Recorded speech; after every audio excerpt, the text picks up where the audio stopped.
جنت کې چې ملاقات د مسلمانانو کېږي د خدای پاک سره په اول ځل، نو دا به د عاشورې روز وي. حضور پاک لومبې واده چې کړی د خدیجة الکبرا هغه د عاشورې روز. اسلام کې سپېره ګڼل نشته.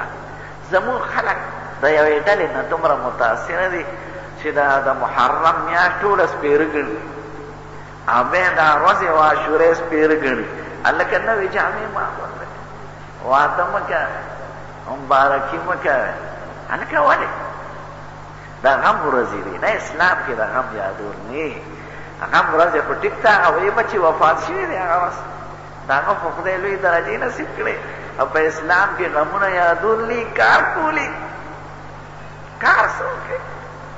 همیشه د یو قوم چې د هغې بنیاد مضبوط نه، عبادات فرض واجب نه کوي، نو هغې په دې رسمي خبرو خپل مذهب ساتي. دی پنجاب کې دا خبرې ډېرې دي. شکر دی پښتنو کې دا د پنجاب نه راغلي دي. زموږ پښتانه الحمدلله په اسلام کې او په خبرو کې مضبوط دي. نو دا جلوسونه مولوسونه په عاشوره کې یا په عرفات کې دا د پنجاب هغه یادګار چې دلته راورسېد. دلته هم پخوا دلته یو ډیسي وشیه هغه زمانه کې د انګریزانو په آخري وخت کې دا د عاشورې جلوس شروع شو او د عرفات جلوس اوس د ضیاء الحق زمانه کې شروع شو. مخکې نه هلکه جلوس کوئ، فرض منظم کړی دی. حج دا پنجاب کې 11مه کوي، لوی ځوان 11مه دیګونه به باندې کوي. یا زناورو زکات هم ورکړی دی، صدقه د فطر هم کړې ده. نه 11مه چې وکړو هغه به هم خلاصوي که نه د دغه په لمونځ نه اودس نه خبرې نه راشه جلوس به جلوس څه شی دی؟ خر دی که ټټوي؟ دا هېڅ حقیقت نه لري. حقیقت کې عبادات دي، اعمال.